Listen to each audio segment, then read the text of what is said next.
You're listening to the Headlock Talkover podcast, where we like wrestling and we talk about wrestling with Jack and Jeremy.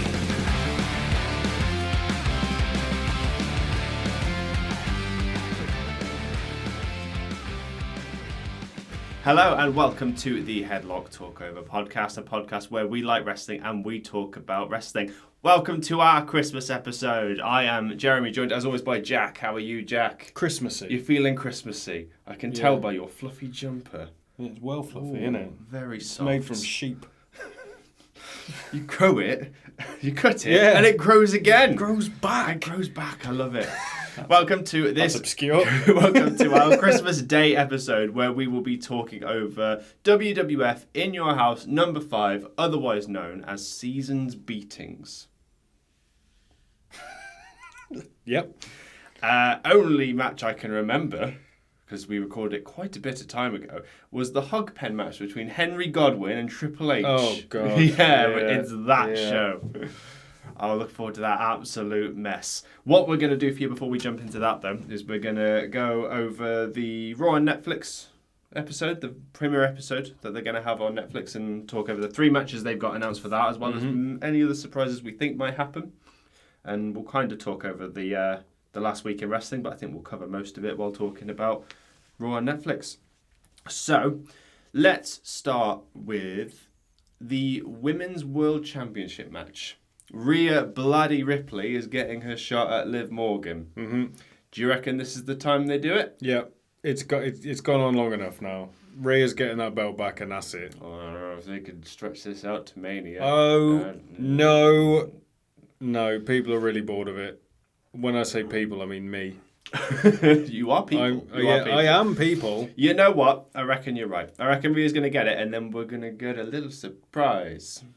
Okay. I'm thinking Becky. Yeah. Could be Becky, could be Charlotte. I'm thinking Becky, because Rhea's had a couple of programs with Charlotte already, and Rhea hasn't really had a program with Becky. Not that I can remember. No, I can't remember either. It could be both. Also, how injured is Asuka? Yeah, I don't know. She could be in the mix as well, but Becky's the most likely. By Mania, Asuka might be back. She might turn up at the Rumble. We'll see. That'd be something. Yeah, that would be something. I hope so. Yeah, so we agree on that? Yeah. I think so. Rhea Ripley. Rhea Bloody Ripley, mate. Then we have Roman Reigns facing Solo Sikoa in tribal combat. I'm assuming this is to decide who the head of the table is. Mm-hmm. What do you reckon?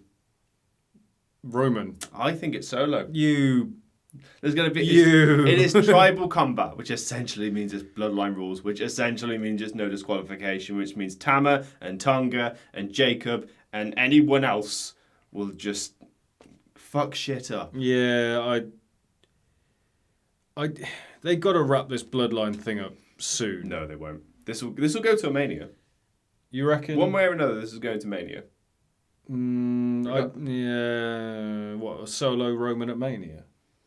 Solo Roman Cody, Rock Roman Cody. There's so many options. They could do a fucking fatal 4-way with like Rock, Roman, Solo, and Cody. Jacob and Roman? Yeah. A million different possibilities for what they could do here. But I think Solo is keeping that Ulafala. I think you're mad. You're going to have the chase until WrestleMania. No. And Roman gets his redemption, possibly. If he's not going for the title at that point, that is. Yeah, we'll see. We'll see. We'll go with that. And then finally, we have what we probably thought was going to be a WrestleMania match, and this is where I think they'll wrap this up and move on to different things. They've announced that this is going to be the main event. It's CM Punk versus Seth Rollins.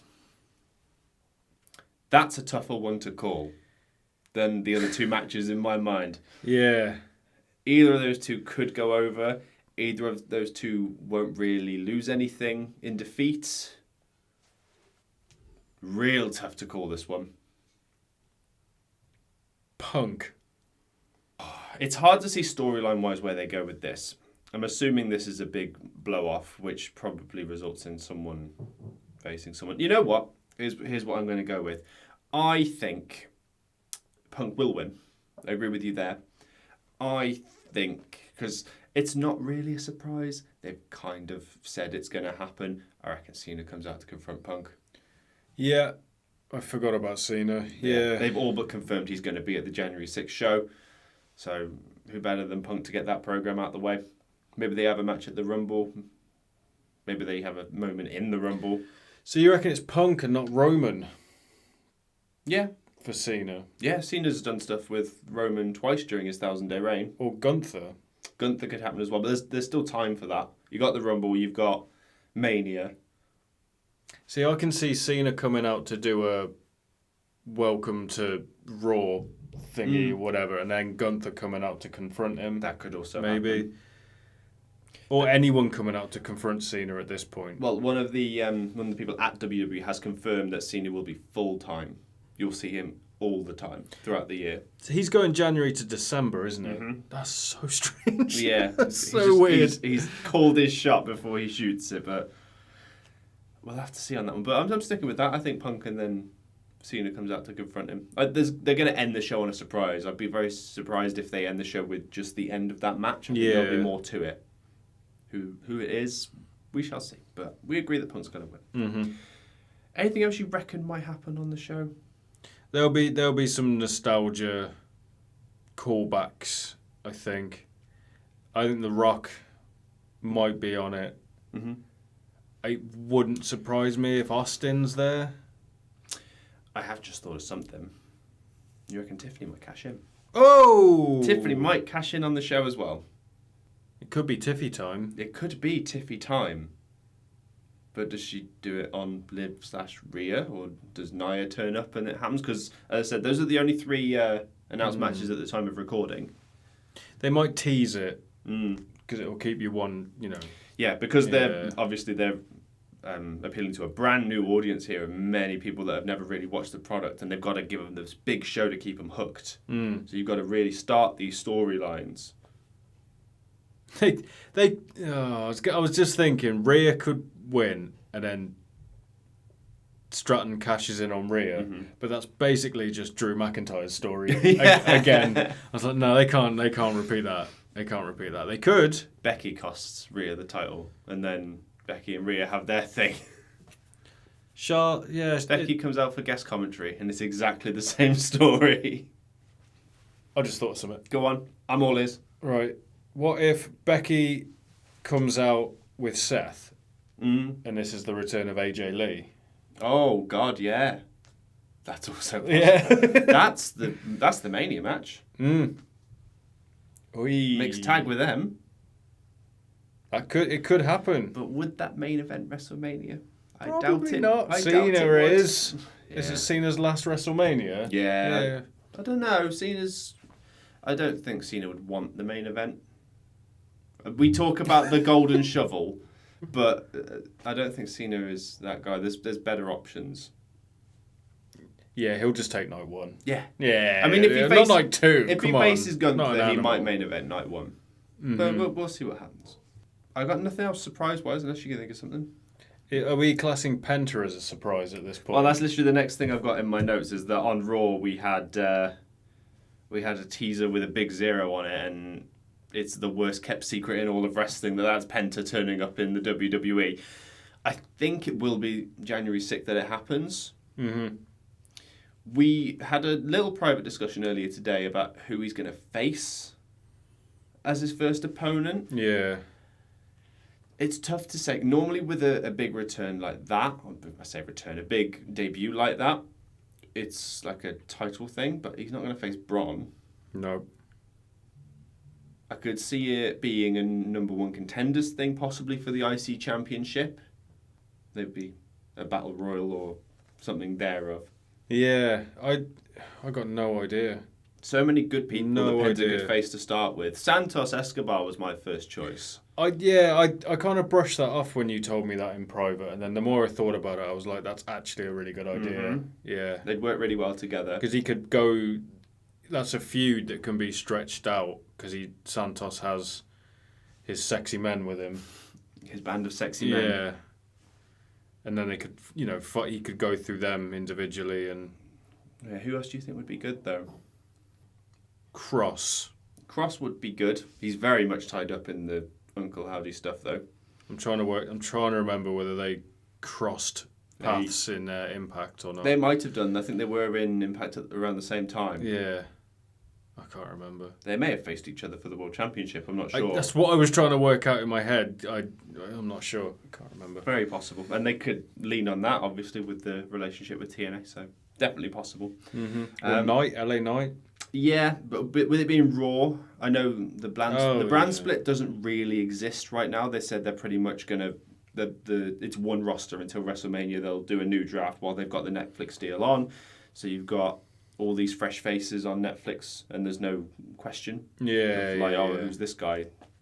Like, who's LA Knight that I've never seen before? They're going to have him on Raw to get eyes on his face, basically. Blimey. Only other thing from Raw is I want to do a quick little prediction as to who we think might be the inaugural IC Women's Champion.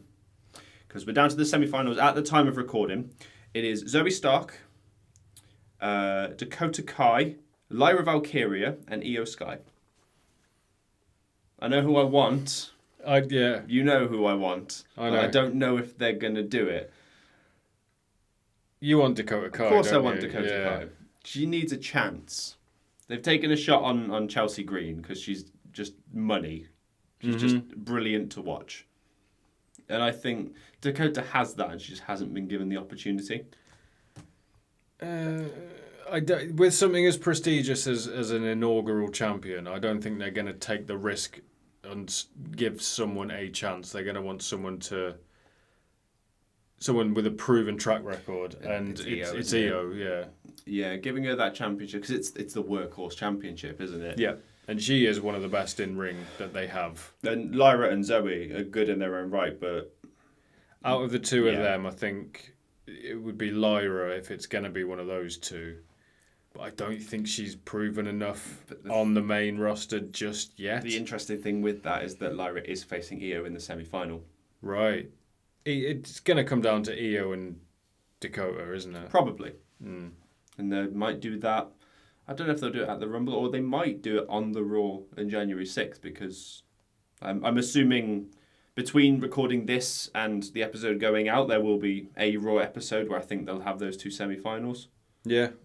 Interesting. It is interesting. But that's all I've got for Raw. A couple of AEW things I want to talk about. First of all, you wanted to have quite a little talk about one Rick O'Shea. I've said this before. I don't really follow AEW, but I've been seeing things crop up about Ricochet. What's going on? He seems to have gone a bit insane. Yeah, I think he's gone a bit mad. Fans have been throwing toilet paper at him. What's that about? Yeah, I don't know. Don't know what it is. I only know this because I listened to Dutch Mantel's podcast. He said in a press conference that AEW wouldn't exist without him. Yeah, I have seen this clip. I believe he's sort of alluding to the stuff he used to do with like WCPW and like the Wrestling World Cup and stuff like that. And Dragon Gate. Yeah, Dragon Gate. The like Spotfest match he had with Ospreay at I think it was New Japan that they did that. So I seem to recall a blue ring. That was the match that broke Vader, wasn't it? Yeah. Yeah. Exactly. If he was he playing like a heel character? Because the way Dutch worded it was, it's almost like he's trying to play a heel, but he wasn't. Well, maybe it's because he's not charismatic enough to do it. I got to tell you, I don't know if Ricochet is a heel or a face at the moment, because he's tied up with the Hurt Syndicate and Swerve Strickland. It's not. I don't think it's clear which side he's chosen. But on the latest episode of Dynamite, Bobby kind of attacked him, sort of grabbed him by the face while MVP grabbed the business card he had given Ricochet and ripped it up. Went backstage, did an interview, Swerve came out and called him a turd. So I don't know what's going on. That might be the toilet paper. Yeah, okay, that makes more sense. Right. Yeah, so everyone's throwing toilet paper at him because he's a turd. However, he made use of the toilet paper on Collision, didn't he? Did he? He had a match with Ospreay. Oh, was that when he wiped from the front? Yeah. What a psychopath. Wiped his own balls and then wiped Ospreay's face in a Continental Classic match with him. Insanity. Yeah, Why has joining AEW made him go mad? I don't know. Because I don't know if he's just gone a bit delusional or if he's... Is it... It's not buyer's remorse, is it? No, well, you know what I mean? Like, he's... I am having a good time. Really? Look how much fun I'm having. I mean, some people go power hungry. Maybe he's gone like money crazy. Yeah, maybe. Tony's throwing that much money at him. It sent him loopy. Because in ring, he is one of the most talented wrestlers, I think, on the planet. Mm-hmm. But the idea of him holding a belt or a main title just seems a bit weird to me. Like his position always seems to be, for me, put him in there with someone and it will be match of the night. Mm-hmm. Whether he wins or whether he loses, and that's his spot. And I think anything more than that, I think just seems a bit... Because he's not equipped to talk on the microphone or anything. He can't cut a promo. I can certainly see him with a belt in AEW. More than the... I think he was only ever United States champion. He might have been IC champion, but he was definitely United States champion in WWE. Not on the main roster. I can't remember. I think he held the NXT one, possibly. Yeah, maybe. I think with Aleister Black, I think he held it. Well, that might have just been the Dusty Cup, I'm not sure. Aleister Black. Yeah, Aleister Black. I God. haven't heard that name in years. A long time. Speaking of people that have gone crazy, though, shall we talk about what Toni Storm's done over the past couple of weeks? It's weird, isn't it? Yeah, she disappeared after All In, losing to Mariah May. And then all of a sudden, she turned up a couple of weeks ago as Toni Storm and not timeless Toni Storm. And I distinctly remember because she debuted on Rampage. Mm-hmm. And that I drew read something about this. a lot of hate from people, because including the people backstage. And I think since that's happened, it's kind of become apparent what they're doing. Have you followed any of this since it happened? So the storyline they're going with is that Toni Storm essentially has amnesia. And she's forgotten the timeless gimmick altogether.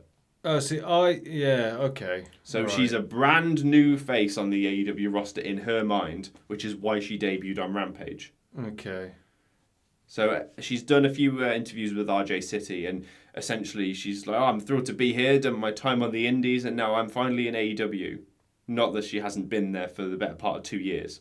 She's won the title as Toni Storm. Yeah, but it's gone. She doesn't remember any of it. She doesn't remember who Mariah May is, or any of their history, or any of that. It seems that she's just Toni Storm in her mind.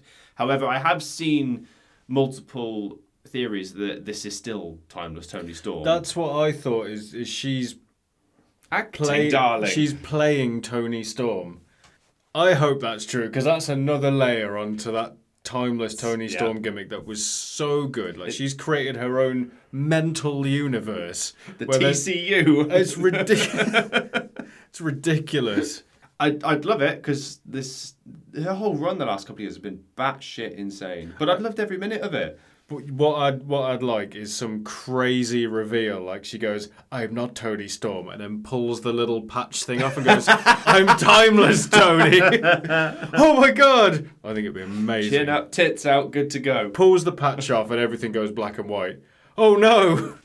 I think it'd be great. Incredible. I think it'd be brilliant. Literally the only other piece of news I have, because SmackDown was an absolute dud of a show. Nothing happened. I was going to say. They announced the tribal combat match between Roman and Solo. Mm-hmm. There was a 6-man tag where Shinsuke cost the good guys because they were all after the US Championship.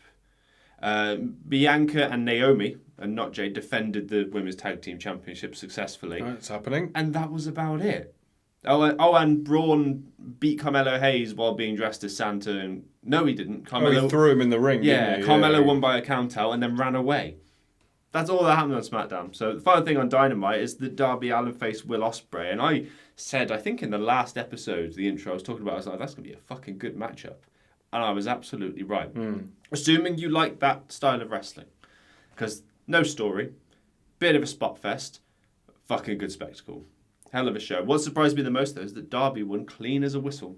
Yeah, you said, didn't you? Honestly thought Ospreay was going to win valiantly, despite Darby and his impenetrable will to stay in the match. But no, Darby went over. Has Ospreay won anything in AEW yet? He won the International Championship. Oh, Christ. You've forgotten everything. Yeah. Maybe I'm Tony Storm, darling. Yeah, well, at this point, I haven't actually looked at the two leagues for the Continental Classic because World's End's only a few days away, but we don't really watch AEW, so I'm not going to put predictions for that, but I reckon Ospreay and Darby might be the top two in the league, and I think Carl Fletcher and someone else on the other side, so I think they're just teasing for Ospreay Fletcher. And whose belt is it they're going after? Is it Okada? It'll be Okada's after that, yeah. Right, okay. Okada beat Ospreay for that belt. No, this is the Continental Classic belt or whatever it is. Yeah, because he won last year's Continental Classic, which is essentially the AEW G1. Right. That's essentially what it is. Because Tony can't have original ideas, apparently. No comment. But yeah, exactly. Yeah. So we'll jump into WWF Season's Beatings. Merry Christmas, everyone. Thank you very much for watching or listening to us this far. Give us a like, a follow, a subscribe, comment. Let us know what you think of this episode and what other episodes you might like us to cover in future. Enjoy the show.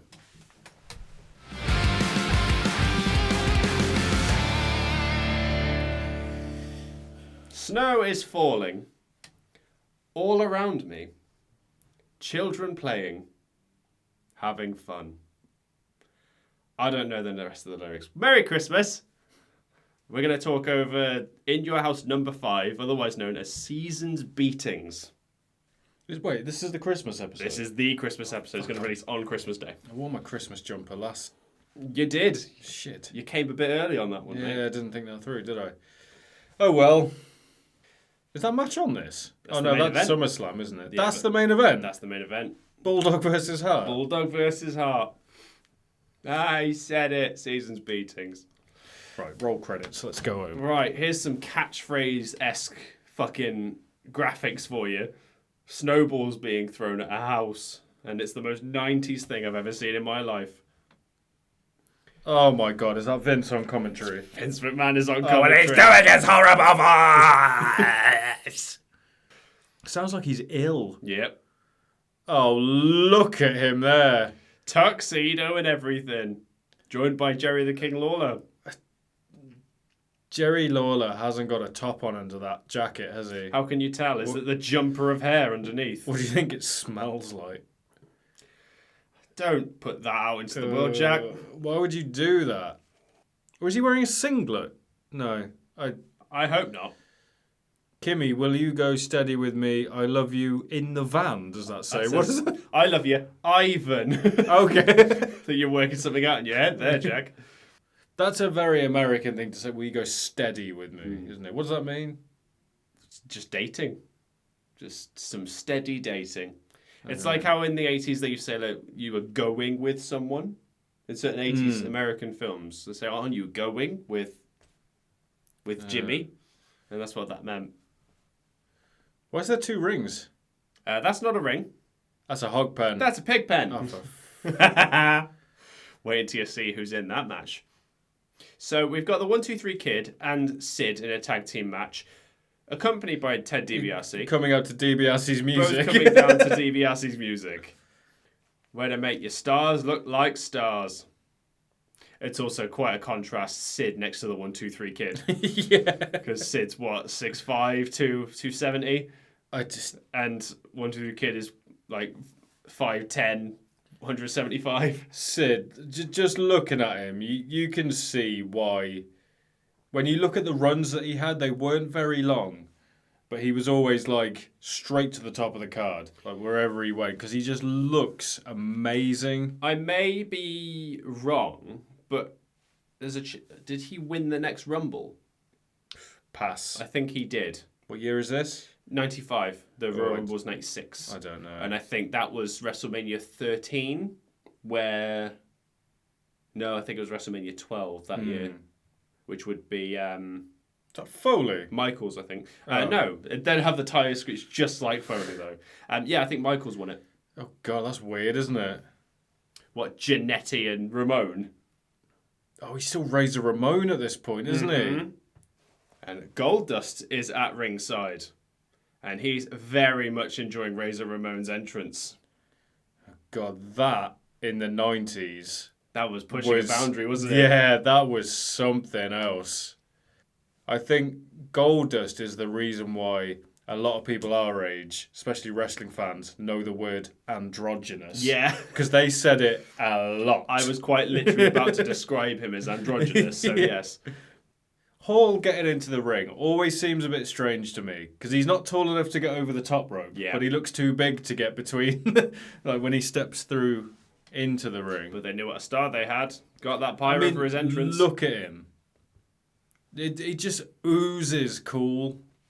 He's one of those wrestlers where, now this is a tag match, I can almost guarantee when he's not in the ring, you won't be able to take your eyes off him. Oh, 100%. But, well, the problem with that is that he's on, like, the side nearest the camera, so it doesn't really, you can't see him. I think this is the wrong way round as where they should go, because you don't see Razor's face, you see Sid's face or Sean Waltman's face. Yeah. We like talking about wrestlers that were ahead of their time, don't we? 1-2-3 Kid was very much ahead of his time. Yeah, so it's kind of obvious. I think Ramon's supposed to be the face here, based on the crowd reaction. Well, it's Scott Hall. The very female crowd reaction. It is crazy to me when you look at Scott Hall and think in his career, like before he made it to WWE. Did you ever see what he looked like? No, I didn't. He was huge. He was huge. I'm going to get a picture just to show you. He had like a mustache and he looked like a completely different person. I'm dying to see this. Yeah. Oh my God. That does not look like the same person. It's crazy, isn't it? Like, look at the size of him. Christ. Looks like Magnum TA there. Yeah, he does a bit. I mean, look at the size of him. That's him next to Jimmy Snooker. Oh, Jimmy Snooker wasn't a small man. He was not. Jesus. There's like a barrel glued onto another barrel. Yeah, it's crazy, isn't it? Look at that. You can kind of see him there. Yeah. But with the other ones, my God, unrecognisable. So you can see why they looked at him and went, yeah, you're a star. We'll have him, please. Just one thing. Can you be really cool? Don't worry, Chico. That was a sort of mix between Scott Hall and Al Pacino, though. He's got visions of sugar plums dancing in his head. Just because it's Christmas. What is a sugar plum? That's a good question. It's a very American thing, as I understand it. Not a clue. Marty must die, that sign says. And it's like really scrawly handwriting. I'm surprised it's not in red. Someone in the crowd's just gone, oh, I fucking hate Marty Jannetty. Or they just really love Shawn Michaels. Yeah. Who isn't on this card. Yeah. He was at his peak dickhead in 95, wasn't he? Well, I think, like I said, I think he won the next Rumble and then won the title off Brett at the next Mania. Okay. So, yeah. I think that was the Iron Man match. The very bad Iron Man match. Yeah, so one of the interviewers has tracked down Goldust to find out what he's doing at ringside.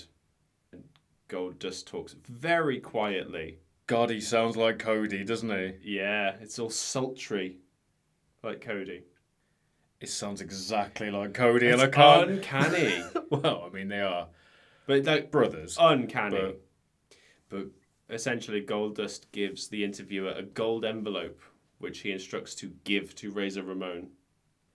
In 1995, obviously, internet was a thing, but not many like houses kind of had it.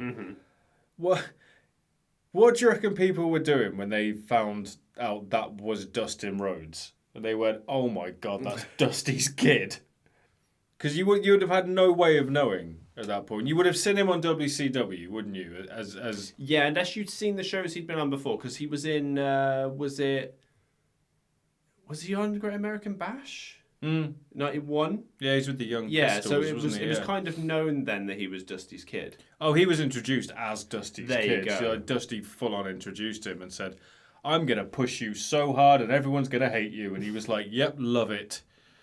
But I just imagine finding that out and just I mean, maybe it was Vince. Like, we're going to put your dad in polka dots. That didn't work. Yeah. Right. Plan B. You're going to be the Oscar statue. Yeah. But make it gay. But make it really gay. Isn't the Oscar statue... Who is the Oscar statue? I have no idea. Isn't it? That's not a real person, is it? I actually don't know. I'm going to stop talking. Yeah, For some reason, I'm honestly not sure. as I started saying it, I thought it was Oscar Wilde. And I was like, isn't he really gay anyway? Nothing but my genius, no. Yeah. Of course, Oscar Wilde's not gay. And these vibrating tongues for pleasuring fannies. Woo! Who's the butt plugs? Yeah, they're mine. I'm glad you got that. All right, lads, it's a Sunday, so if we can just keep the fannies to a minimum. Watch extras. It's great. Oh, that power slam looked ugly, didn't it? That's because Sean Waltman tried to pick up Marty Jannetty. Yeah. I mean, it was a better power slam than I could probably do. Mm-hmm. Considering we both weigh about the same as Sean Waltman. Yeah. He's probably taller than me as well, I think. I think he's probably not far off my height. You're taller than me. Yes. Well, most people are taller than me. It's all right. It's fine. You'll grow when you're older. I'm older than you. Oh, that was weird. They're distracting the referee as if it's going to be some big spot, but it's just like It's an Irish whip drop kick. into a drop kick. A perfectly legal move. And Sid's like, yeah, you see that? God, Vince is just a wall of noise on commentary, isn't it? It's so much. There's a reason no one ever commentated like him. Because he was just a million words a minute. Well, he was never... He didn't like commentating on the match, did he? He was never like... describing what was happening in the story in the ring. Yeah, he was always the colour commentator. Yeah, so it was never like backdrop straight up into a drop kick, into a headlock takeover, whatever. But it was more like they're fighting because of this, and this is happening, and this is his motivation for wanting this match. And it's a good point actually, because with this dynamic of McMahon and Lawler, there isn't really a play-by-play going on. No, you just get the wall of noise from Vince, and occasionally Lawler will go, ha! Or, oh! And that's it. That's all you get. Wasn't too long before Ross took over, though. Oh, yeah, Jim Ross. I was like, Ross. Sid and the Kid. I think that's the only reason they put those two together.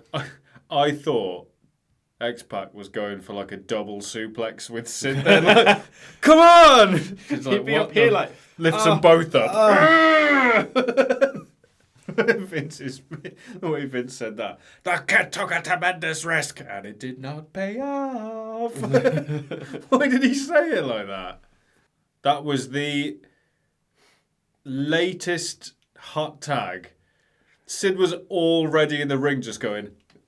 Make the tag, Marty! Of the people that you don't want to leave in the ring to do nothing, Sid, because he will just stand there going. But I get it. You want a hot tag because Scott Hall's a really good hot tag. Yeah, he's the perfect hot tag, really. I mean, Scott Hall doesn't even have to do anything with the hot tag. He can just stand there going, yeah, and the crowd would go absolutely mad. He just kicked Sid, and Sid just turned around and went, like a Tekken character or something. Well, match is over. Oh, that was weird. That was a diving bulldog that ended the match.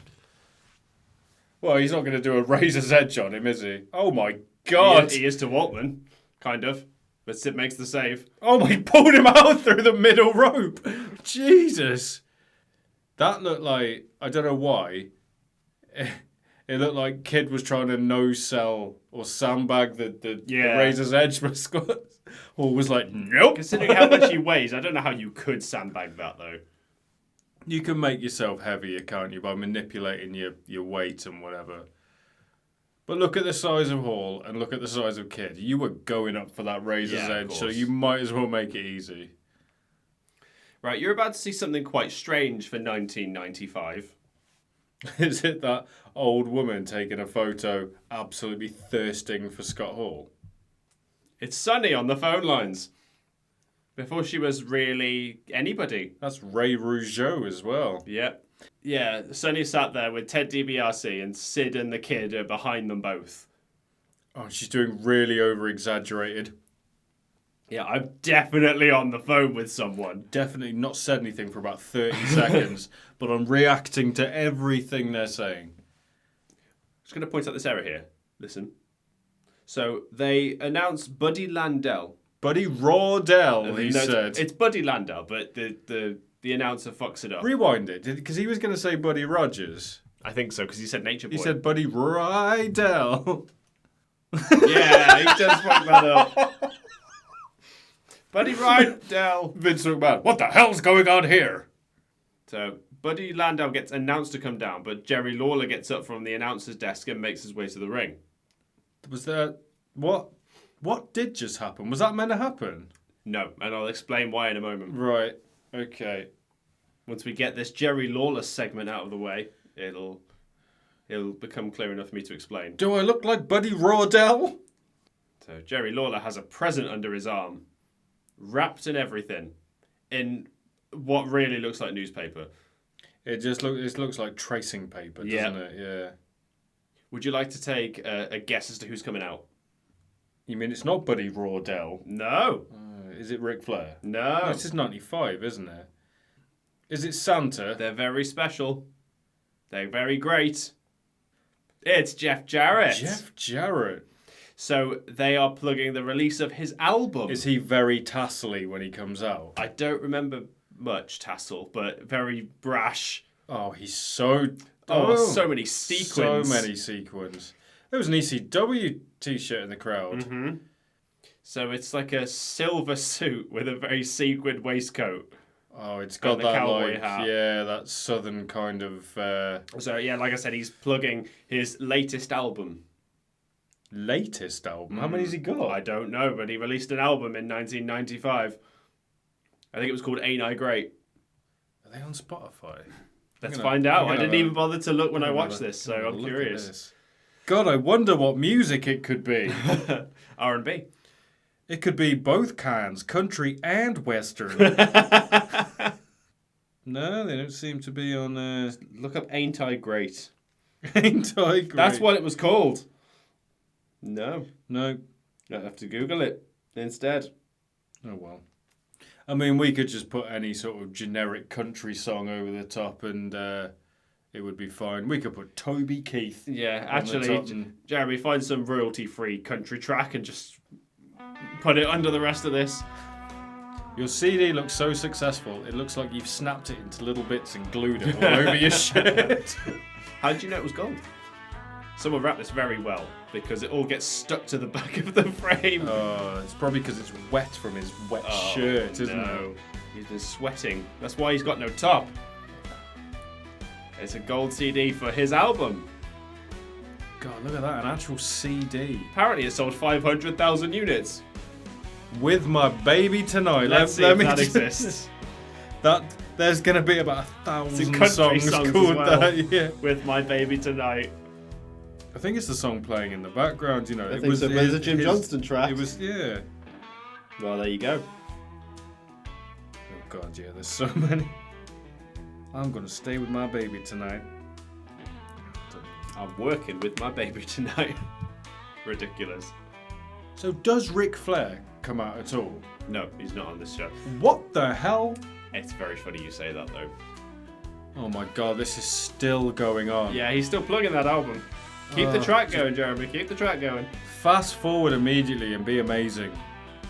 You remember we said, it wasn't a few episodes ago, it was a lot of episodes ago, Jeff Jarrett, I hated him back in the day, but I appreciate him so much more for being a prick now. In 2005, this is why I hated him so much. 2005 TNA is why I hated him. I think he was self-aware. Oh yeah. At that point, and he knew. He knew what he was doing. You've got to lean into it. That's money. Yeah. But this is just, I don't know what he's talking about. We are damn early in his career. Has he been wrestling since I know who his dad was and stuff like that, but... In his WWF career? Yeah. Yeah, okay, right, yeah. Even the King sat there just like... Are you going to shut the fuck up, Jeff? We've got a 2-hour show, mate. It's double J, but it's also double hour. Now just fuck up out the ring, would you? Come on. Double time, out the ring. Yeah, so the King invites Jarrett to join them for commentary. There's worse people to have on commentary, I guess. Funny you mentioned Ric Flair.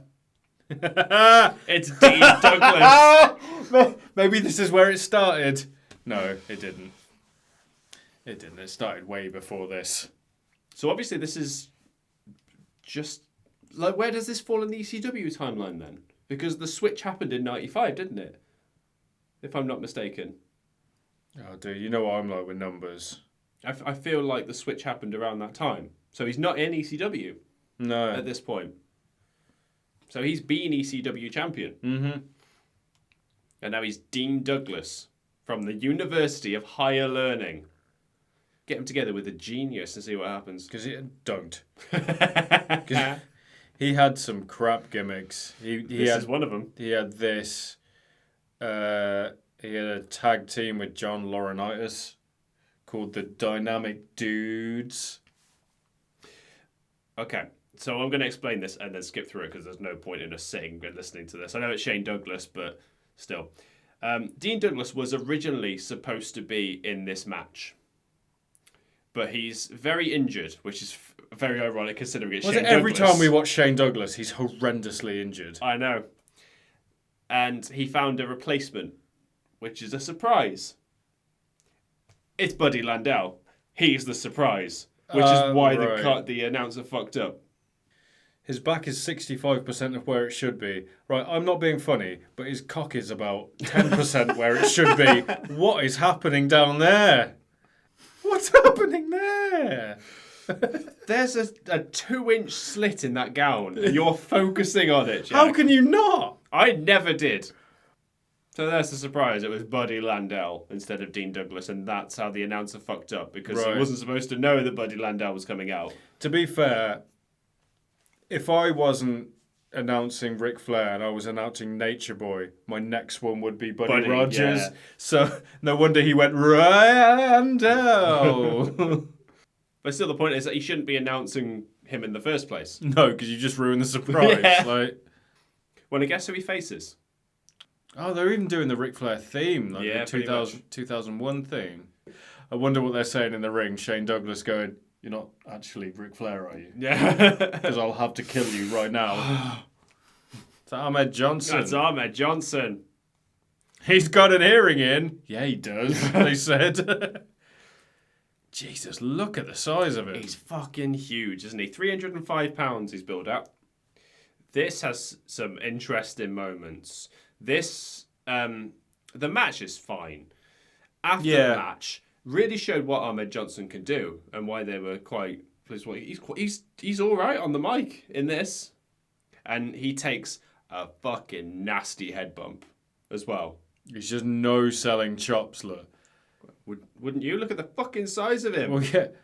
Don't start chopping. I mean, I know you called the Nature Boy, but come on. And also, look at the size of his fucking chest. You're not doing anything to that. That is one brave referee trying to tell Ahmed Johnson off. Yeah. I don't remember him being particularly good in the ring. I think all the stories about him were... Oof. That was a Tiger Bomb. And that's it. Ahmed Johnson wins via a Tiger Bomb. That match lasted all of 30 seconds. Yeah. Enjoy your paycheck, Buddy Landel. I mean, he almost broke his neck for the privilege, so... It's a weird theme for him to have, isn't it? It's quite funky. Yeah. But he just comes out all stoic. Oh, he's not stoic on the mic. Okay, interesting. But obviously he's also going to call out Jerry and Jeff because they were making fun of him as well. So Jerry gets in the ring and wants to interview Ahmed. The teacher's best. There you go. Is King trying to be Alfred Hitchcock here? What's happening? You'll see why. Jerry Lawler kind of teeing up the camera to be in a certain position, saying, "Get my good side." Oh, yeah, fair enough. You know where this is going now. Yeah. Young Jarrett was quite handsome, wasn't he, to be fair? Look at those. Look at him. Is it because he's got no facial hair, though? Maybe. No, he's not shaped his jaw very well, though, because of it. So. Oh, we just got some classic King one-liners. Ahmed Johnson, you're stupid. Yes, well done, Lawler. Very good. You achy, breaky heart wannabe. Love it. He calls him that twice. Stoic, did you say? Listen to this. Oh. Jarrett hits Johnson on the back of the head with his frame twice. And the camera misses the second one. And that was horrible. Right on the back of the head as well. And the noise, like, no way. And kind of a chair shot to the head, but it was a head shot to the chair. So Yeah. that's a chair shot to the head. Yeah, right on the top. Yeah, Johnson does not look happy, like genuinely. That sign says Shawn Michaels get well soon. So was he in? He must have been injured. Yeah, he must have been. He's in a couple of video packages throughout the show. He must have returned at that Rumble then. Johnson just starts no-selling everything again. Yep. And chases down Jarrett. Oh, that was anticlimactic, wasn't it? Yeah, they're just like tug-of-warring with the chairs. It's just really scrappy, isn't it? Oh. He was acting right until he got to the curtain and went, ugh. So we're backstage with Razor Ramon after the match. I like the way he's still got a toothpick behind his ear. Like he could finish the match and went, give me my toothpick, man. And Todd gives him the envelope. We never find out what's in the envelope. Filth.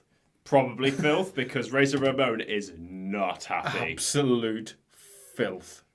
Did you see that laptop? No. Jesus. Was it thick It was and rather grey? this Yeah. thick. Yeah. Razor Ramon was that upset, he forgot to take his belt with him. Here we go. It is time for the hog pen match. One of the competitors is pretty obvious. Is it Henry? Oh, it's Hillbilly Jim. He is the special guest referee for the match. Okay. You were correct. It is Henry Godwin. Henry Godwin. Is it Triple H? It's Triple H. Oh, man. It's Hunter Hearst Helmsley specifically. Yeah. Is Hillbilly Jim stepping over the top rope? Yeah, Jesus Christ. he is tall. I didn't realise how tall he was. God, this is so weird, isn't it? So this match obviously is quite gross. Probably the best match on the card for me. He's been watching his Regal matches, look, walks and past them. But he feels kind of sick because he's got to walk past the hog pen on the way to the ring. He's doing the Regal thing where he's even like talking to like fans, where he's doing the... Yeah, don't fucking touch me. Yeah. Like they go back so long, like so far, those two. But Hunter, obviously, he can't get involved with this hog pen business. Far too undignified. I didn't look where this is taking place. I'm guessing it's somewhere in the south. God, it's so weird seeing Triple H like that. It is bizarre, isn't it? Yeah. Like he's in high society and not listening to Motorhead in his spare time. Oh, Henry O. Godwin. Do you get it? Do you get it? Because his initials are Hog. Yes. And Godwin is bringing 2 buckets to the ring. Oh, we've already spoke about buckets at wrestling events. Yeah, but he brought the bucket. That's different. Fine. That's fine then. He's pissed in that one. Maybe that's the filth that was in the letter. Hillbilly Jim's not much taller than... Yeah. They're about the same height, the 3 of them. Why is he getting over the top rope then? Oh, he's got a white shirt on as well. He understands the assignment. Yeah. But in typical heel fashion, Hunter pulls someone in front of the bucket of slop as it gets thrown onto that poor man. Yeah, that's right, Hunter. Take off your white shirt. So, yeah, it's fairly easy to see why this match is happening, isn't it? Because one of them's posh and one of them's not. And it's a tale as old as time, isn't it? Hell of a back body drop as well. God, that big sign for Hogan, look. He's not with the company at this point, is he? I don't know. Yeah, because he's Halloween Havoc. Yeah. He's with WCW at this point. Oh, God, yeah. Oh, blimey. Crazy. And Hunter has been caught up in the ropes. Why is he doing the Andre spot? Because then he can't avoid a bucket or some slop. And Henry takes a handful of whatever was in that bucket and rubs it all over Hunter's face. I wonder what that is. Probably not what you think it is. Wrestling locker room in the 90s. That could have been Yeah, that could have been anything. Anything and everything that could have been. I'm trying to make sense of Hunter's ring gear as well. It looks like riding gear. Yeah, it looks like if you were to watch like a really old pirate film. Yeah, it's exactly what they would wear. You're right. Like those old stop motion films. It looks like he'd be swashbuckling. Mm-hmm.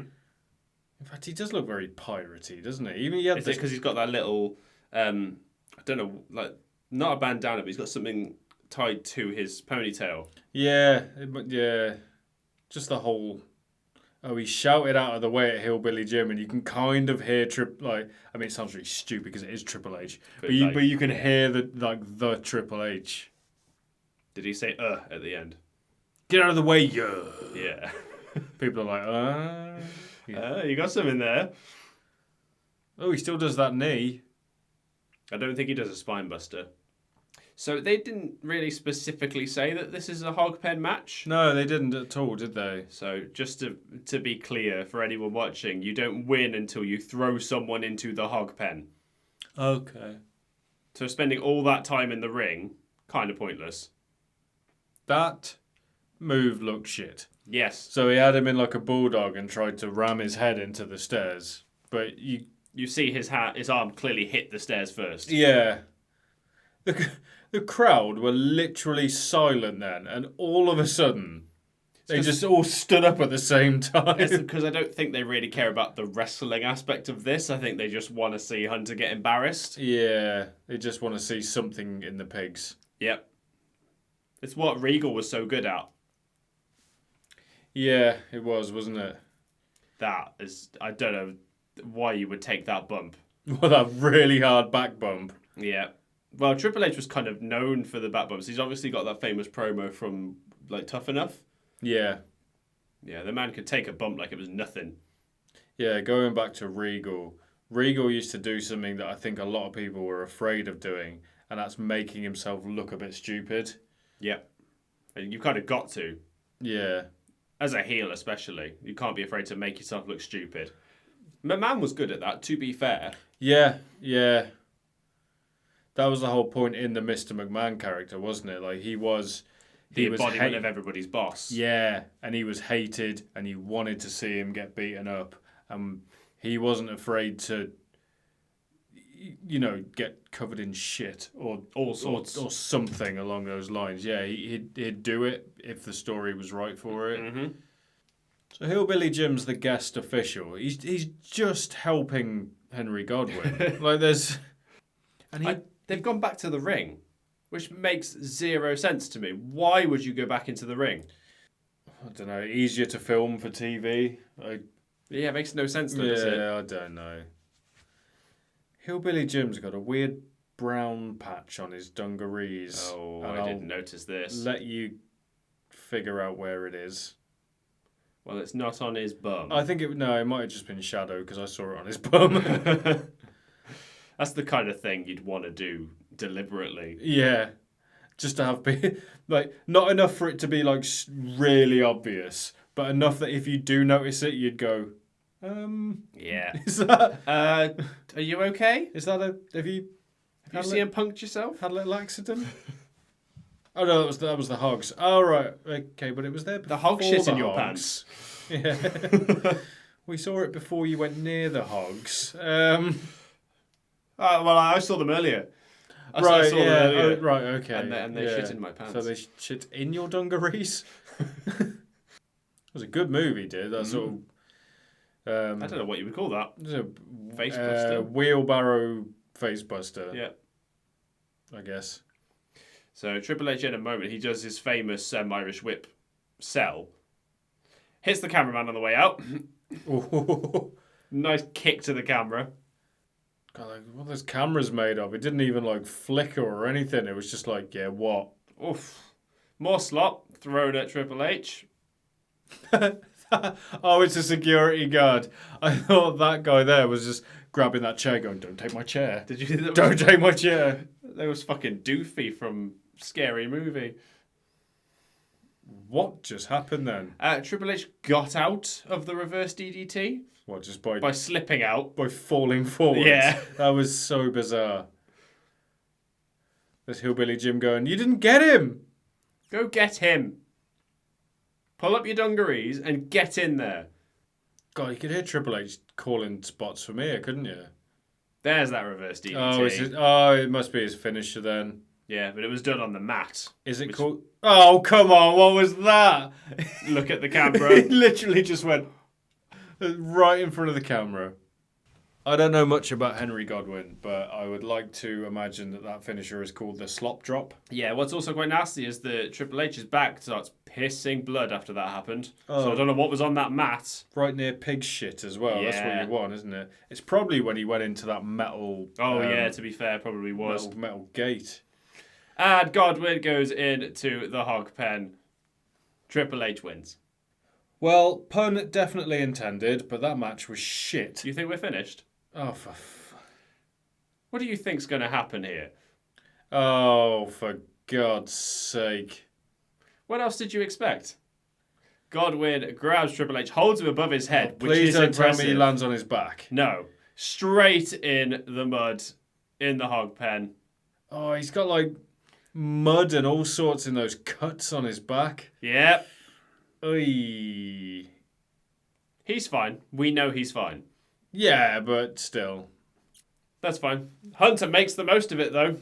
As much as you can make the most of that. See, imagine, like, I know we keep going back to Regal, but if that was Regal, he would be rolling around, trying to stand up and falling over. You think we're done? Oh, please tell me he does. Oh, he does. In the worst acting possible, he does. You know what? A for effort. Oh, and he's done it again. Oh, he loves a back bump. And now he's throwing punches at nothing. At the pigs, I guess. Those poor pigs. They are terrified. They're put up with that. They are on the opposite side. Good. They should be terrified. Someone just threw something at him as well. Hit Triple H on the head. A sponge or something. Well, he needs to clean up, so that's a considerate fan. Just think, Vince, that man's going to marry your daughter and run your company.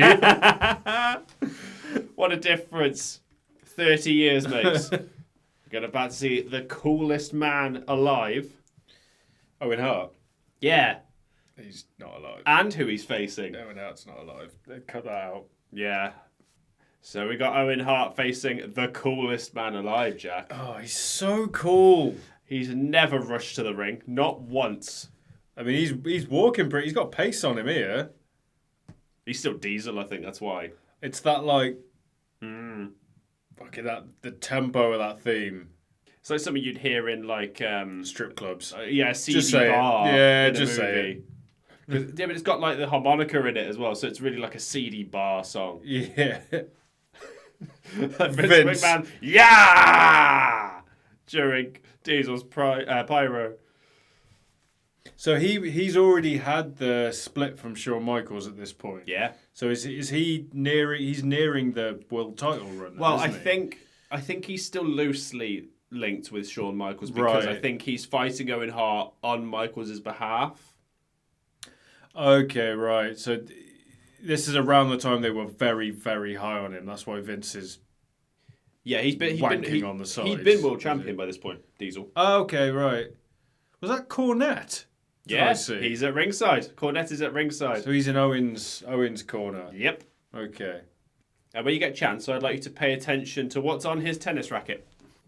These leg Lee knee lifts, he says. Leg Lee. God, what's that noise? Jesus. That was the turnbuckle. It sounded like the turnbuckle, like, broke. Oh, those fireworks weren't a good idea in there. You can barely see what's going on in the ring. It's quite smoky. Big D, Vince just called him. Jesus. Oh, there's Santa on his tennis racket. There's a Santa cover on his tennis racket. Well done, Jit. Oh, my God. That looks worse the second time around. So Diesel pushes Owen Hart off the second rope while he's got his back to the turnbuckle. lands right on his shoulder blades and the back of his head. It's like he goes for a back bump off the middle turnbuckle, but over rotates and lands right like a horrible and his angle. legs come round as well. Eesh. It was not pretty. I mean, he seems okay, so... Yeah. Thankfully. Is this the first time we've had Owen on? We must have had Owen on. I'm so sure we've had a match with Owen. I can't tell you what it was, but I'm sure there is one. I don't think we have. Or did we have the blue blazer on there? No, I know we covered, I think it was the pay-per-view after Over the Edge that we covered, Unforgiven. Right. Oh, so there might have been a tribute or yeah, possibly something. Right, okay. Yeah, most of the 90s pay-per-views we've covered have been WCW, that's why. Oh, he's kicking his leg out of his leg. Can't jackknife with your leg out your leg. Oh, but I bet he finds a way. Fucking hell. Brave doing an enziguri on a man, that's all. God, they are making Diesel look so strong. Mm-hmm. Understandably so. I really wonder what would have happened if the Outsiders hadn't happened. Yeah, would have been interesting, wouldn't it? Because they changed the wrestling industry. Yeah, but I'm willing to bet the screw job wouldn't have happened. That's a real butterfly effect moment. Yeah. Yeah, screw job wouldn't have happened. We might not have lost Owen. Yeah, you never know, do you? But I feel like Nash and Hall, I think they would have ended up feuding for the world title if they both stayed in the WWE. Yes. That would have been a hell of a feud. Scott might have even got it. Yeah, exactly. He bloody should have. So Nash has jackknifed Owen and stops the count during the pin. It's because he's too cool to pin. Obviously, but he is not. No, he's got a powerbomb with the straps down, surely. You'd think so. That would make too much sense, though, Jack. Instead, he gets himself disqualified by pushing the referee. What a waste of a match. Diesel, call 911. What does that mean? Does Diesel need to call 911? Does the person facing Diesel need to call 911? How strange. Luckily, it was short. I wouldn't have wanted a 15-minute match like that to have ended that way. No. And Sonny sat there next to Triple H, who looking very uncomfortable. Hasn't even showered yet, look. They're like, hey man, what's it like being covered in mud? And he's like, you know what? I'm sat next to 1995 Sonny, so fuck you. Look who is coming to the ring. Oh, it's Savio Vega. Oh, Santa, Jack. Oh, right, okay. But it's also Savio Vega handing out presents to all the boys and girls. Is that? Oh, it is Ted DiBiase's theme. I was like, what the hell is happening? Yeah, he's the one who called Santa to the ring. He had such a good gimmick, didn't he? Yes, he did. So many wrestlers were jealous of him, apparently, because Vince just used to give him wads of money to, like, go out with, to, like, live the gimmick. So they'd be like, right, you need a Rolex, so there's that. You're going to need to pay for everyone's drinks at the bar. Going to need to buy everyone's food, so there's some more money for that. Just giving him money. With a salary on top. Yeah. So people would see him living the gimmick. It's crazy. Like, Vince had such big ideas for that gimmick. But Vince saw himself as the $1 Million Man, didn't he? So, like, he was sort of living vicariously through that gimmick. I think Paul Heyman said this. Every promoter will find someone. Like, for Paul Heyman, it was Raven in ECW. Like, he saw himself to live as the Raven character. Right, that makes sense. Who the fuck was Russo picking? Buff Bagwell? Maybe, yeah. I don't know. He was the guy that kind of got the girls, wasn't he? He had the stuff. He was willing to share out the stuff. So it went, yeah. This is still going on, isn't it? Yeah. But DiBiase's doing his usual stick of everybody's got a price and he's trying to buy out Savio Vega. That laugh, it seems so out of place, but it's so perfect. Anyway. And then just stops. And carries on like nothing had happened. Savio doing a Razor Ramon impression? No, he's not. He's not. He's not. But what he does do is tell DiBiase that he cannot be bought. Santa Claus. What the hell is the Santa character throwing into the crowd? Candy canes. And where is he pulling it from? Candy canes, and he's pulling it from his big sack. He dropped his hat. Right. I couldn't see where he was getting them from because the microphone is blocking that part of the screen. I couldn't see the bag. Definitely the big sack, Jack. All I saw was him bending over and returning with these candy canes. Goddamn technology. There's always a price. And Santa has been bought out by the $1 Million Man. Oh, who is the Santa? Did we find out? Nope. Okay. That's supposed to actually be Santa. What a way to make the kids happy. Santa's a sellout, kids. Merry Christmas. I wanted to see do like a really distinct move or something. Just like a tombstone. Yeah. Or something. No, it's just there's not enough of the face to see who You it never is find at all, out. is there? No, you know what, Vince? I don't believe it's the real Santa Claus either. We never find out, though. We do kind of see him, though, because Savio comes out and starts attacking Santa Claus. Yeah, I don't know who that is. Looks like Balls Mahoney. I don't think that's Balls Mahoney.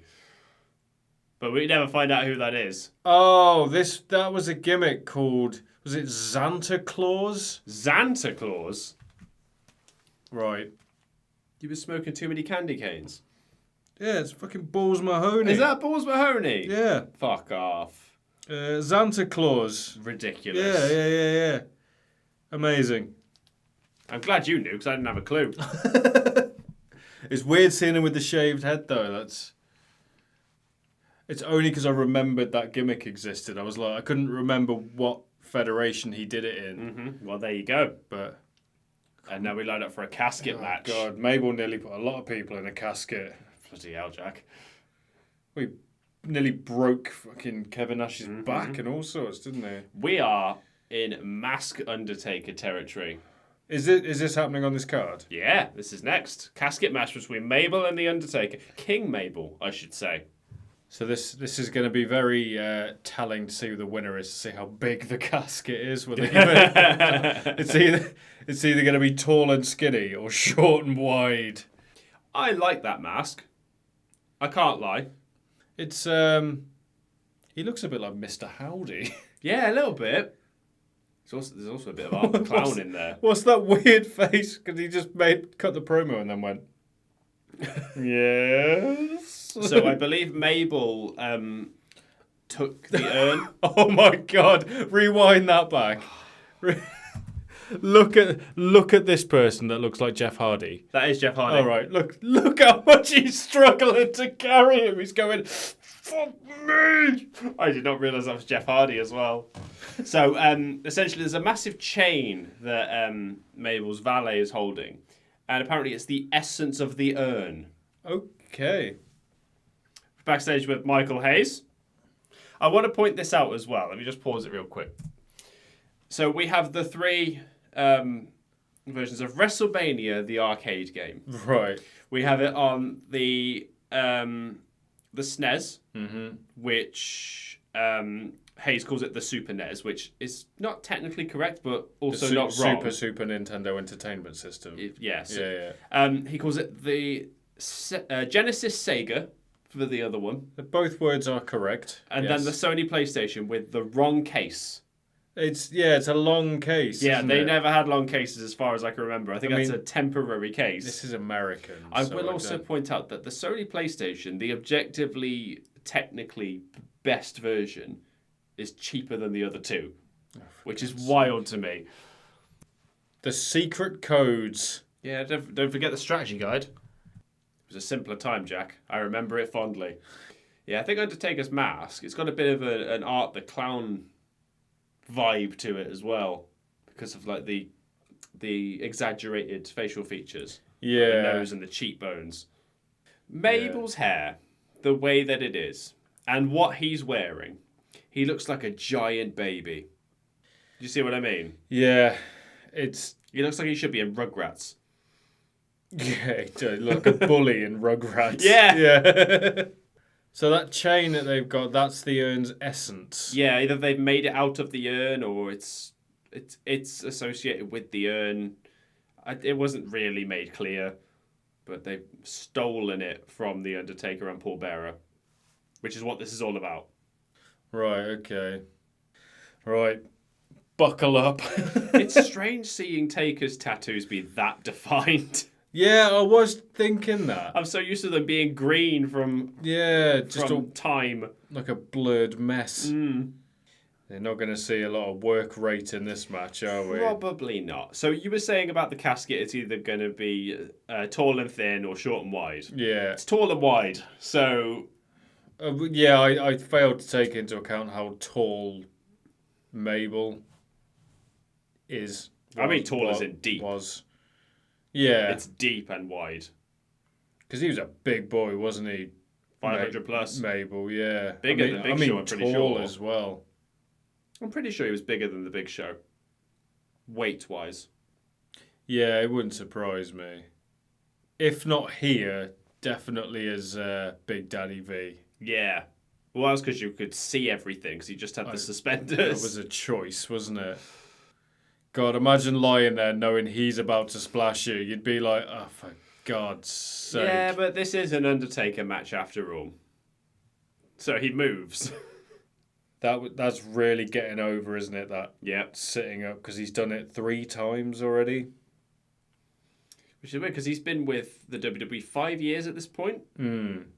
He started, close to the main event and then just stayed there. Some incredible longevity. Yeah, but when you think about it, it's amazing. His career isn't going to be replicated anytime soon. I don't think anybody could. No. Especially in today's age.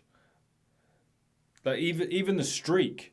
If you think of the logistics of the streak, you'd have to make a very conscious effort to make it happen now. Whereas before, it was as it started, it was an accident. Yeah, they completely looked into it. They could have lost that at any point. Yeah, it wasn't until about 22 matches in. 10. Yeah, it was about sort of 10, 11, 12 around that. They must have realised he's not lost yet. Me.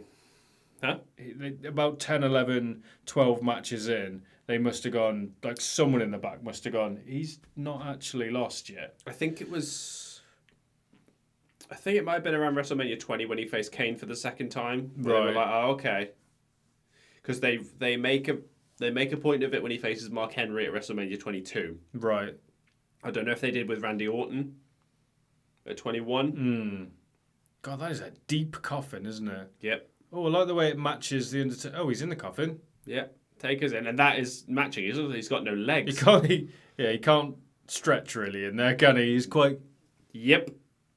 So what is it? What are they chanting? Rest in peace. I think so.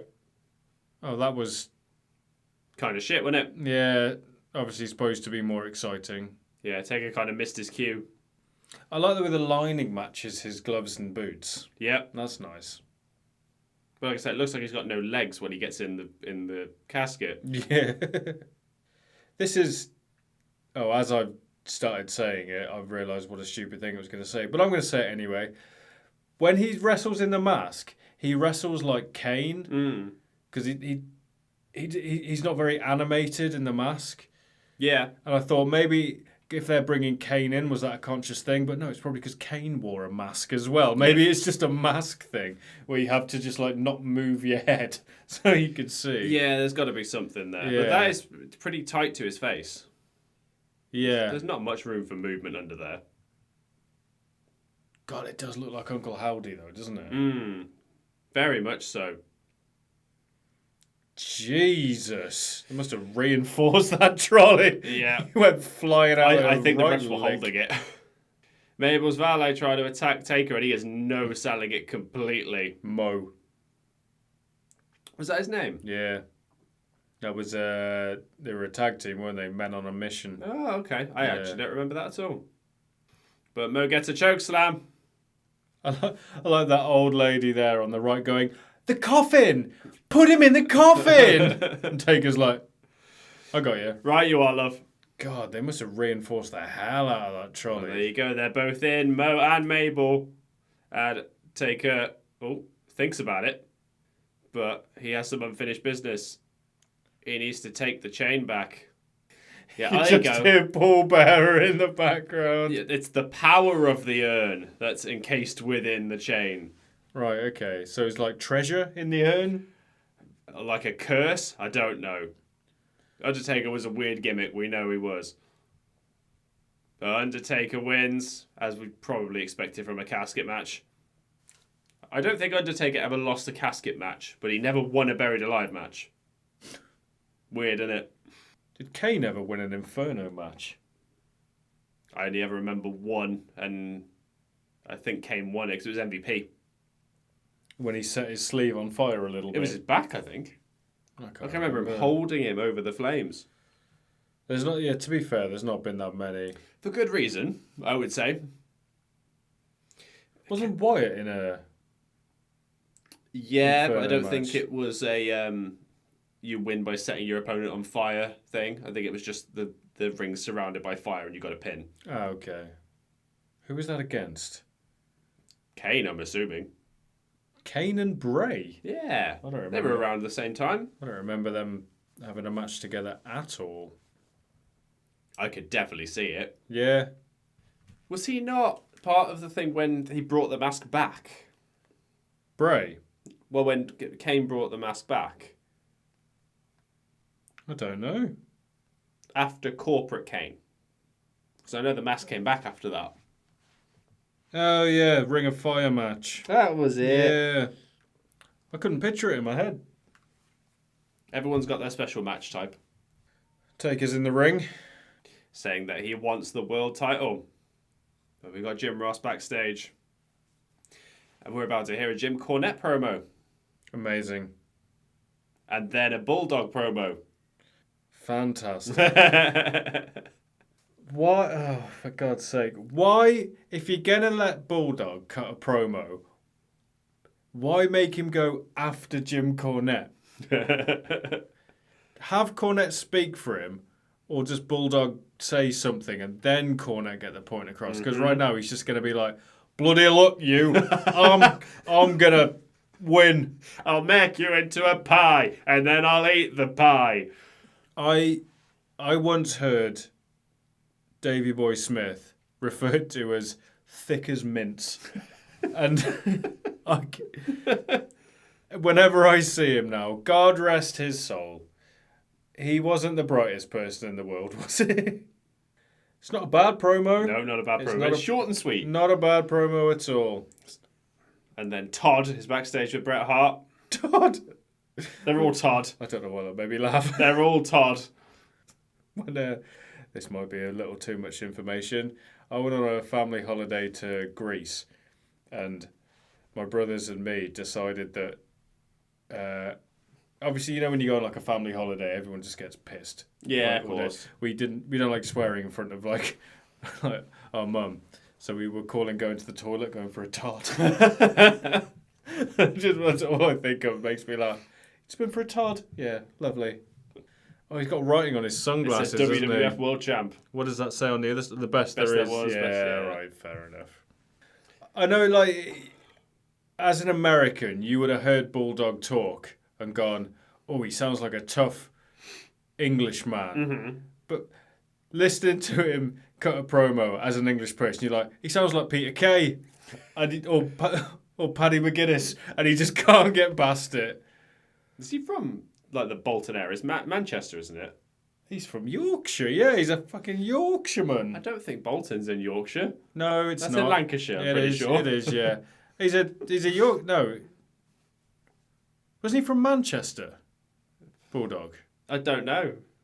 I'm pretty sure he's a Yorkshireman. I'm going to look this up because I might be making myself look very stupid. Is it Lancashire or is it Yorkshire? Oh God, I'm panicking now. I thought he was from Manchester, but I might be wrong.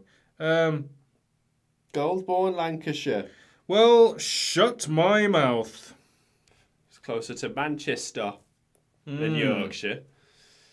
I thought he was from Manchester, so He's close to Manchester. Yeah, I don't know.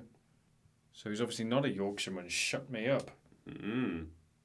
I like the story of Bret Hart when he became champion because he was sort of like almost like a break glass in case of emergency kind of champion, and he made it work. Yeah. Look at our champion, who very clearly doesn't take steroids. Yeah, and we definitely picked him, not any of the others. Don't look at who he's fighting, though. Who's Lex Luger? Yeah.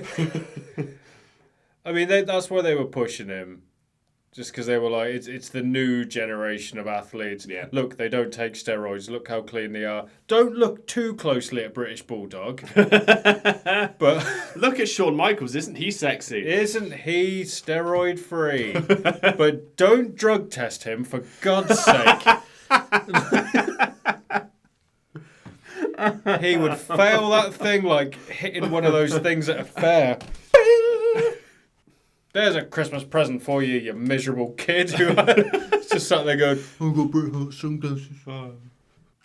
No, Lawler, we said don't take a look at the British Bulldog. Don't look too closely at Particularly him. that crotch. What is going on there? Yeah, I don't like to speak, just disparage the dead and whatever, but he is juiced to the absolute gills. He's way too big for his frame. He can barely move. It's ridiculous. He's got the puffy face. It's just, yeah. It's also mad to think 30 years later we still don't have an English world champion. In WWE? Yeah. Yeah. Well, who would it be?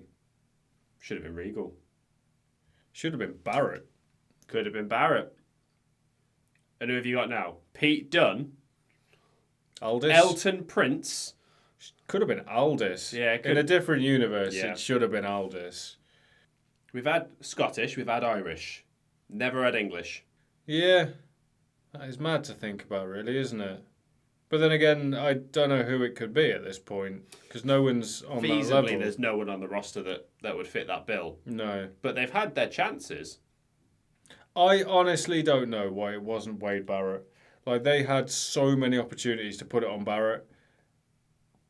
Like, he got so close. I think it was more about the people who were around him at the time. Like, they were just massive stars. Like, That's it. Cena played a big factor. It had Cena, it had Orton at his peak, it had Mysterio was still up in that level. Edge. Obviously, we don't want to take anything away from any of them. They fully deserved. Yeah, I just don't think there's going to be anybody anytime soon. No. Have any of the women's champions been English? Paige? Right, you up? All I could think of was Nikki Cross. Scottish again, though. Mm. No, Paige, she was a Yorkshireman. No, I'm going to stop this She's now. from Norwich. I know, yeah, I'm taking the piss. Fucking East Anglia, mate. Didn't they, like, every English wrestler around this time, they were like, oh, they're from the tough north of England. And it was like, you're a tough northern man. Like, Regal was always like, oh, he's really tough. And everyone's like, oh, it's really tough. It's rough in Blackpool. Is it? You ever been to Blackpool? I mean, furthest south you could get is Dudley for a WWE wrestler from England. I think Norwich might be about level, but still. Norwich? I'm unsure. Norwich is about 3 hours away from me. East. I'm on about north versus south. Oh, right, okay. Where's Elton Prince from? Where pretty down Oh, actually, he's that's a from? good point. I think he's southern. Who's the other one? Kit Wilson. For God's sake. I think it's Kit Wilson. Wait, Nick Aldis is from King's Lynn? Lynn? He just... I don't know where King's Lynn is. That's 3 people you need to look up then. I played a few gigs in King's Lynn, so it's really cool. It's a cool place. Nick Aldis. God, he's handsome. Docking. Norfolk, I don't know where that is. I can't lie. Where Ducking, Norfolk is. Oh, he's billed from King's Lynn. Good. Fair enough. Put Ducking, Norfolk, we'll see. This match is good. That's further. That's near Norwich. Yeah, that is. In fact, it's Norwich. further north than Norwich. Elton Prince, known for his appearance on First Dates. Essex. That'll do. That'll do. And London. Yeah. Perfect. Sorted. First ever. Which is wild to think. We've just been handed a note. The Undertaker at Royal Rumble, he says. What does that mean? Yeah, The Undertaker faces the winner of this match at the Royal Rumble. That's the gist. Jim Cornette just woofed a tennis racket. Listen to this, because the cameraman. Yes. Just turns to the camera. Get on my face. I didn't do nothing. Amazing. Cornette just shouting at the commentary team. Who's Bulldog talking to? It looks like he's talking to the camera, but he's talking to Brett. Yeah, the ref? I don't know. The Queen would bestow a knighthood To Jim Cornette. on Jim Cornette. Could you imagine? I'd like to. Well, the Queen's dead, so Well, I mean, the King could do it. probably not in the minute. God's sake. Oh, he's feeling a bit sausagey today. I'm not cutting it. I don't give a shit about the royal family. No, I really don't care. What was the King talking about then? The King on wrestling, not our King. Where if I had to resort to putting my foot on the rope, I'd just quit. Yeah, Bret Hart put his foot on the rope to break the pin. The King's, you shouldn't do that. That's cowardly. If you can't kick out, you shouldn't win the match. Okay. Is that Davey's partner? That's Davey's wife and Bret's sister. Just going, come on, Davey. Yeah, because she's torn, you see. She's torn between her brother and her husband. Oh, I completely missed that part. Yeah, Oh, right. that's the storyline going into this. Oh, I thought she was just straight up backing Bulldog. She's not doing a Kimberly here. Come on. No. Cornette's getting him. He's not pulling the hair. I ain't bloody pulling his hair. He is putting a bad mouth on him.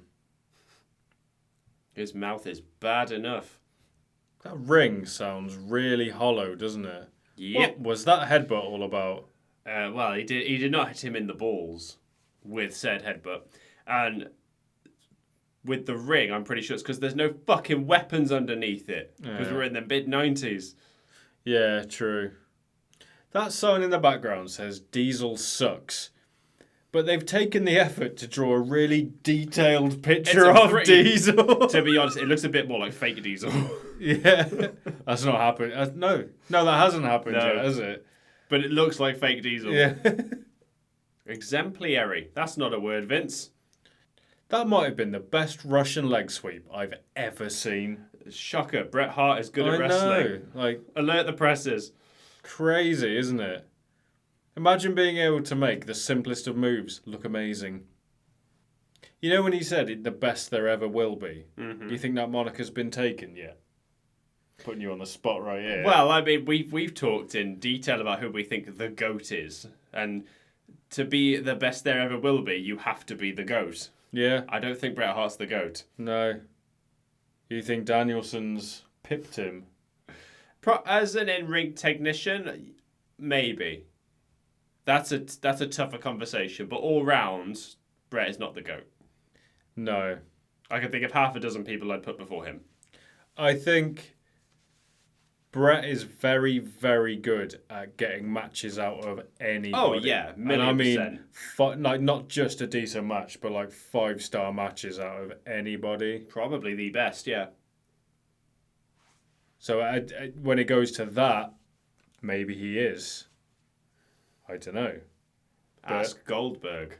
But so was Dolph Ziggler. Good at getting a decent match out of anybody. Not 5-star, though. No, Ziggler's was more showy, wasn't it? It's like, look how much I can bump, and it was a bit... He could make someone look really good. Yeah, it was a bit much sometimes.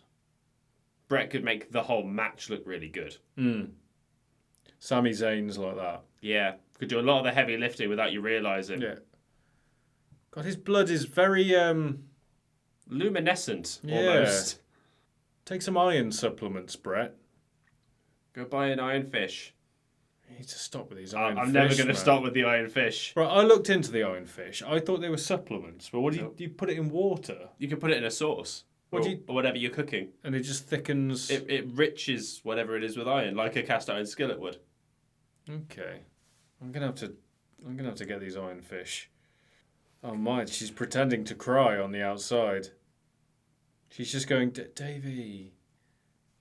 Davey. What if your brother was fighting your husband? What would you do? I'd be concerned for my wife.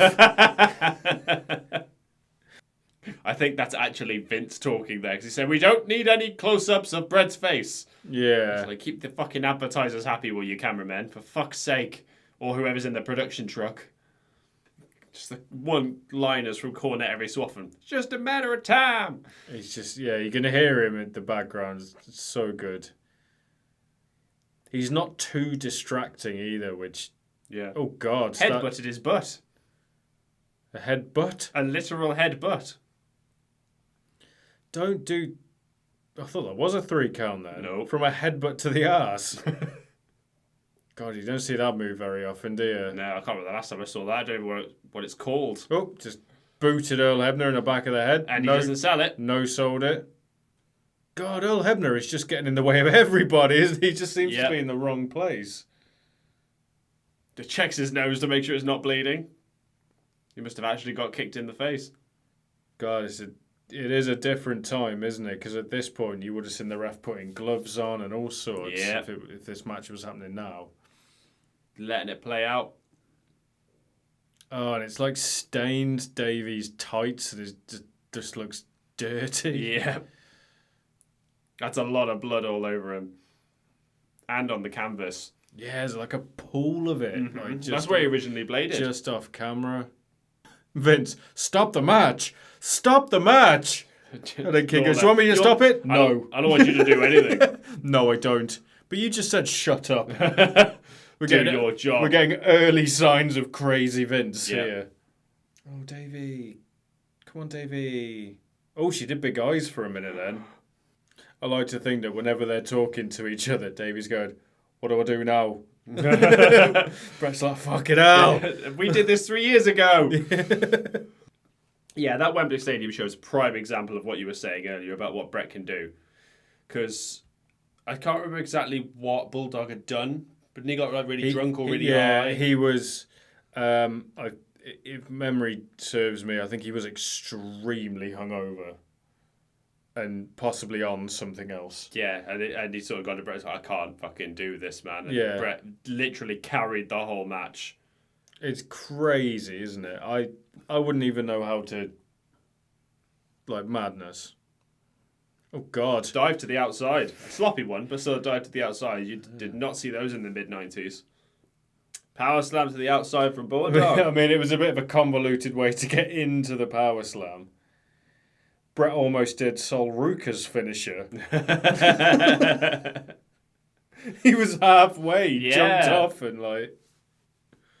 It is Sol Ruka, does that weird thing, I love that doesn't move. it? Yeah. That's really inventive. It's really inventive. It should be a spot rather than a finisher, I think, because it's a bit... Yeah. It's no different than an RKO. It's... My least favourite moves are like the most convoluted when you think that person does have to be in the right place at the right time. And a prime example would be those double stomps that Del Rio used to do to people in the Tree of Woe, but they had to sit up and hold themselves. Oh, yeah. And it was like, oh, I do hate that. Come Sasha on. Banks is famous for that as well. She would do the same thing. Just don't even. You know my feelings on... Yes, I do. Like... There are so many ECW T-shirts in the sun. The more wild, you look at isn't it, yeah. I think those three, because they're all next to each other and they've all got them. Yeah, because they're on the hard cam side. There are a few behind Vince and Jerry, though.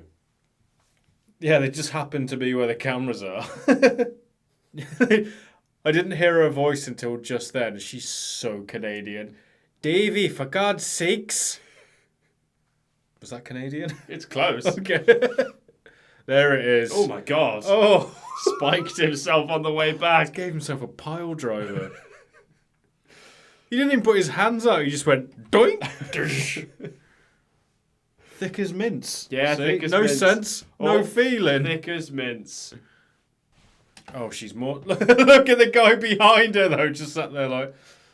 It's like he's never seen a wrestling match before. He's just never seen that much blood before. Oh, no, because that's how they won at SummerSlam. Oh. Callbacks. Long-term storytelling. Okay. That was a messed up back body drop. I love the fact that someone went when it happened. I think that was Bulldog getting Well, the it mat. must have been Bulldog. It wasn't Earl Hebner, was it? I mean, it might have been. Nice stiff knee. to Bulldog's face. Look how dejected Jim Cornette is. Bulldog just gets kneed in the face. Cornette's like, oh, for fuck. The roll-up pin. Oh. Yeah, Brett just wins out of nowhere. That was weird. Oh, God, that sign's too wordy. The best there is, the best there was, the best there ever will be. The Hitman Bret Hart. I saw half the sign and I knew what that said. I thought I saw the word champion on there. Oh, it might have been. Yeah, might have said champion too. But the rest of it's definitely there. And Davey's I thought wife that kid is was going like devastated. that for a minute. I was like, hang on, not yet. And Davey's wife is devastated. Davey stated, if you will. She's like, you won, eh? I'll have to go and watch some more Fargo or something. Yeah. Get that accent right. The best champion there is, the best... oh, right. Yeah. Yeah, okay, right. Is yeah. Fargo set in Canada? I thought it was set in one of the American states near Canada. Yeah, it's North Dakota. And Oh, my God, what was that? that was a mixture of Yorkshire and Yeah. like Minnesota as well. Minnesota. That's where Brock Lesnar's from. He doesn't sound like that, which is weird. Yeah, he doesn't, does he? No, he sounds surprisingly normal. Oh. What did you think? Very abrupt ending. Yeah, it was In Your House. This Okay. was when they were sort of dabbling into pay-per-views. They weren't really doing them prior to this. So this was sort of them sticking their toe in the water to see what was possible. Well, if this was your Christmas present to me, It wasn't. bar humbug. Yeah, kind of a shit show. Not a shit Yeah, show, a shit I've show. Already forgotten everything that happened Yeah. on it. And it was 2 hours long, so there isn't that much to remember either. Yeah, yeah. Thanks. Yeah, you're very welcome. Merry Christmas, Jack. I've got nothing for you to say. I've got nothing for Oh, you wow. to say. Thank you very much for watching or listening to us talk over WWF In Your House Seasons Beatings. Merry Christmas, happy holidays. I hope you have a good one. Please give us a like, a comment, a subscribe. Let us know what you think of this episode. Let us know what other episodes you'd like us to cover in future. Until next time. Bye. Humbug. Nice.